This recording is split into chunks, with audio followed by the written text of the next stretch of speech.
Bright yellow வெரைட்டியை தான் golden fashion ஃப்ரூட்னு வந்து சொல்லியிருக்காங்க. ஸோ இது ஆரஞ்ச் அண்ட் எல்லோ கலந்த ஒரு சூப்பர்பான ஒரு ஃப்ரூட்டாக இருக்குது. பேஷன் ஃப்ரூட் எப்படி தாங்க இருக்கும்? அது மட்டும் இல்லைங்க, இந்த பேஷன் ஃப்ரூட் சாப்பிட்றதுக்கு நம்மளுக்கு என்னென்ன தேவைப்படும்? ஒன்றுமே இல்லைங்க, இந்த நைஃபும் ஸ்பூனும் மட்டும் தான் நம்மளுக்கு தேவைப்படும். சொல்ல மறந்துட்டேங்க, இதில் வந்து சம் கிரீன் ஸ்பாட்ஸ் வந்து இருக்கும். சப்போஸ் கிரீன் ஸ்பாட்ஸ் வந்து இருந்துச்சுன்னா நீங்கள் வந்து சாப்பிடவே கூடாது. ஸோ ஹெல்த் பெனிஃபிட்ஸ் எல்லாமே சொல்லிட்டேன். இதில் வந்து ரிஸ்க் ஃபேக்டர் என்ன இருக்குது அப்படிங்கிறத நான் இப்போ உங்களுக்கு சொல்லி ஆகணும். அன்ரைப்பான பேஷன் ஃப்ரூட்னா கிரீன் ஸ்பாட்ஸ் வந்து நிறையா இருக்கும். ஸோ இந்த மாதிரி நேரத்தில் அதில் இந்த பல்பில் வந்து என்ன இருக்கும்னு சொல்கிறாங்கன்னா சைனோஜெனிக் கிளைகோசைடு அப்படின்னு சொல்லிட்டு ஒரு நேச்சுரலான ஒரு டாக்ஸிக் இருக்குன்னு சொல்கிறாங்க.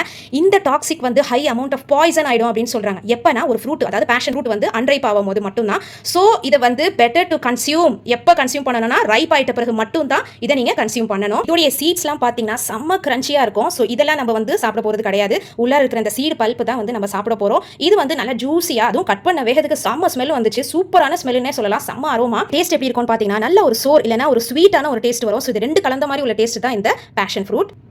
இப்படி எடுத்து நீங்க சாப்பிடணும், அவ்வளவுதாங்க. சூப்பரான ஒரு ஃப்ரூட் இது.